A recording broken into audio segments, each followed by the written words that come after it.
daawadayaal ku soo dhawaada wararka arrimaha dibadda ee Bakaal Media. Qodobada daawad doontaana waxaa ka mid ah diyaaradii ku burburtay Indonesia oo la ogaaday halka ay ku dambeysay. Madaxweynaha dalka Mareykanka Donald Trump oo maxkamadeen wajahaya. Taliban oo heshiiskii Mareykanka ka bixi rabta. Iyo booliska Jarmalka oo adkeeyay ammaanka xarunta baarlamaanka ee dalkaasi. Intaas waxa ay qodobadii warkeena ugu waaweynaa haatanna isagii oo faahfaahsan. Mas'uuliyiinta dalka Indonesia ayaa sheegay in diyaaradii rakaabka ee nuuceedu uu ahaa Boeing 737 ee lalaa ay ku burburtay badda. Waxay burburtay wax yar kadib markii Sabtidii ay ka duushay caasimada dalka Indonesia ee Jakarta. Diyaaradda rakaabka oo ay lahayd shirkadda Sriwijaya Air ayaa waday 62 rakaab ah markii la waayay daqiiqado kadib markii ay bilowday safar ay ku tagi lahayd gobolka galbeedka dalkaasi ku yaala ee Kalimantan. In ka badan 10 markab ayaa la geeyay goobta si ay u baadi goobaan haraaga diyaaradda iyo sanduuqa madow. Rakaabka saarnaa diyaaradda waxaa ku jiray 7 carruur ah, 3 dhalaan ah iyo 12 shaqaalaha diyaaradda ah. Dhammaan rakaabka saarnaa diyaaradda ayaa ahaa muwaadiniin u dhashay dalka Indonesia. Qaraabada rakaabkii saarnaa diyaaradda ayaa ku soo xoomay garoonka diyaaradaha caalamiga ah ee ku yaala caasimada dalkaasi ee Jakarta. Warbaahinta Mareykanka ayaa shaaca ka qaaday in madaxweynaha xilka banaynaya ee Donald Trump uu kaga carooday ku-xigeenkiisa Mike Pence maadaama uusan is-hortaag ku samaynin ansixintii Koongareeska ee guusha madaxweynaha la doortay ee Joe Biden.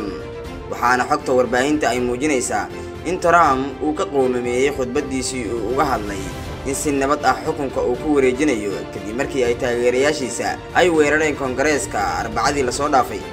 Washington Post ayaa soo wareysay in madaxweyne Trump uu u carooday madaxweyne ku-xigeenka Mike Pence kadib markuu fulin waayay codsigii madaxweynaha ee ku aadanaa in Mr. Pence uu hor istaag ku sameeyo ansixinta Koongareeska ee natiijada doorashadii madaxtinimada ee Biden uu ku guuleystay.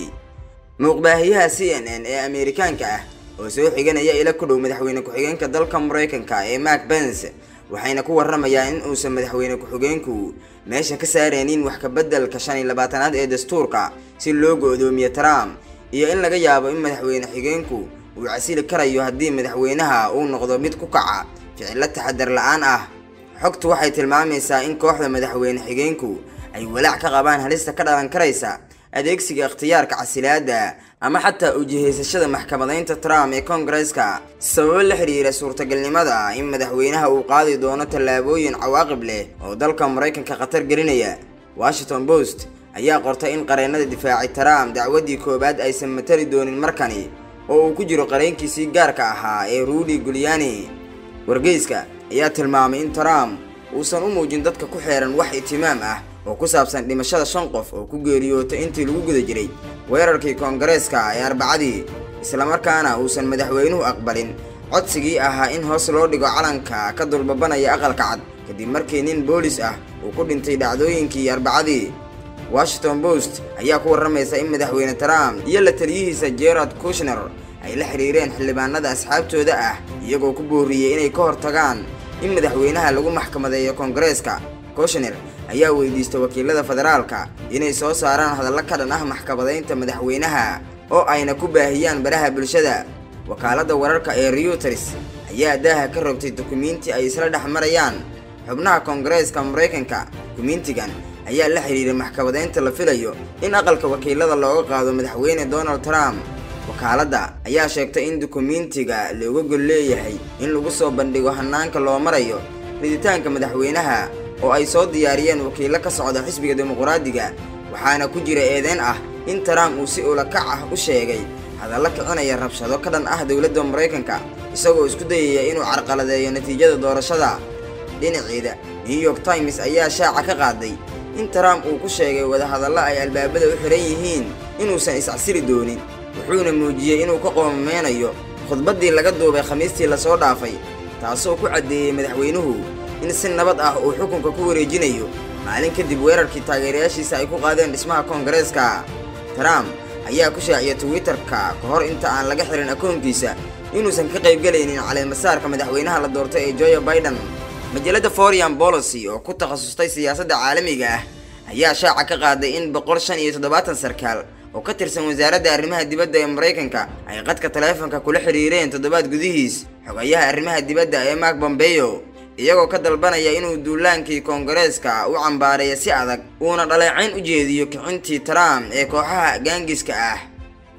waa tahay daawadayaal qaybihii dhexe ee wararka dibadda ee Bakaal Media ayaan ku guda jirnaa. markanina booliska Jarmalka ayaa qaaday tallaabooyin ay ku xoojinayaan ammaanka xarunta baarlamaanka federaalka iyo nawaaxiga caasimadda Berlin kadib rabshado xoogan oo maalmo ka hor ka dhacay dhismaha koongareeska Mareykanka. maalinimadii Axadii, wargeyska Jarmalka ee Blind am Sonntag ayaa soo xigtay afhayeenka baarlamaanka ee dalka Jarmalka Wolfgang Schäuble isagoo ku yiri warqad uu u diray xubnaha baarlamaanka booliska Berlin waxaan ugu baaqay in la kordhiyo tirada ciidamada ammaanka ee agagaarka dhismaha Bundestag. afhayeenka baarlamaanka ayaa intaasi ka hormariyay codsi uu u diray wasaaradda arrimaha dibadda ee dalkiisa oo uu kaga codsanayo in ay warbixin ka siiyaan dhacdooyinkii duulaankii koongareeska Mareykanka ee ay ku qaadeen boqolaal mudaharaadayaal ah maalmo ka hor si ay cashar uga qaataan Jarmalku xaqiiqooyinkan una codsadaan in la adkeeyo ilaalinta amniga xarunta baarlamaanka Jarmalka ee Bundestag. walaaca Jarmalka ee ku saabsan amniga baarlamaanka kadib mudaharaadyo dhowr ah oo ka dhacay xarunta Bundestag agteeda. mudaharaadayaasha rabshadaha watay ayaa dagaalo la galay booliska. weli waxaad daawanaysaan wararka arrimaha dibadda ee Bakaal Media. markanina Afghanistan, kooxda Taliban ayaa ka digtay in go'aankii madaxweynaha Afghanistan ee Ashraf Ghani uu xafiiska ku sii joogayo inta ka dhiman muddaxileedkiisa uu dhaawacayo wadahadallada nabadda ee looga xaajoonayo in lagu dhameeyo dagaalada 40 sano ka socda Afghanistan. digniinta kooxda ayaa imanaysa iyadoo wadahadallo cusub ay dalka Qatar kula yeesheen wakiilo ka socda dowladda Ghani ee ku qatamay horumarinta ajendaha wadajirka ah kaasoo si rasmi ah loogu yaqaano wadaxaajoodka Afghanistan. wadahadallada u dhaxeeya labada dhinac ee Afghanistan ayaa u horseeday warbaahinta warar xan ah oo sheegaya in madaxweynaha dalkaasi Afghanistan Ashraf Ghani uu xilkiisa ka tanaasulayo isla markaana uu ogolaanayo in la dhiso dowlad ku meel gaar ah si loo dardargeliyo geedi u socodka nabadda Afghanistan. laakiin madaxweynaha Afghanistan ayaa sheegay toddobaadkan in awoodda uu ku wareejinayo ciddii la doorto oo isaga si sharci ah u bedelaysa. Ashraf Ghani oo dadka kula hadlayay meel fagaara ah oo ku taala gobolka Nangarhar ayaa intaa ku daray in kursiga madaxnimada uusan isagu lahayn ee qaranka Afghanistan uu leeyahay. wuxuu TV-ga CNN u sheegay in ujeedkiisa ugu weyn uu yahay inuu awood u yeesho in xukunka uu ku wareejiyo rabitaanka shacabka. kooxda Taliban ayaa ku adkaysatay diidmada in uu sii joogo xukunka madaxweynaha. Ghani ayaa dhibaato ku tahay wadahadallada nabadda ee xalka loogu raadinayo in lagu soo afjaro dagaalada. Taliban ayaa ku eedeysay in xukunka Ashraf Ghani uu dalkaasi dhaxal siiyay faqri, dhiig badan iyo magac xumo weyn oo caalamka ah. dhinaca kale dowladda Afghanistan ayaa iyagana ku eedeeyay kooxda Taliban inay dalkaasi ka geysteen falal argagixiso oo arxan darro ah. daawadayaal intaas ayuu inoo eegyahay wararka arrimaha dibadda ee Bakaal Media. fadlan haddii aad channelka ku cusub tahay subscribe saar, haddii aad ka heshay muuqaalkana like saar. mahadsanid.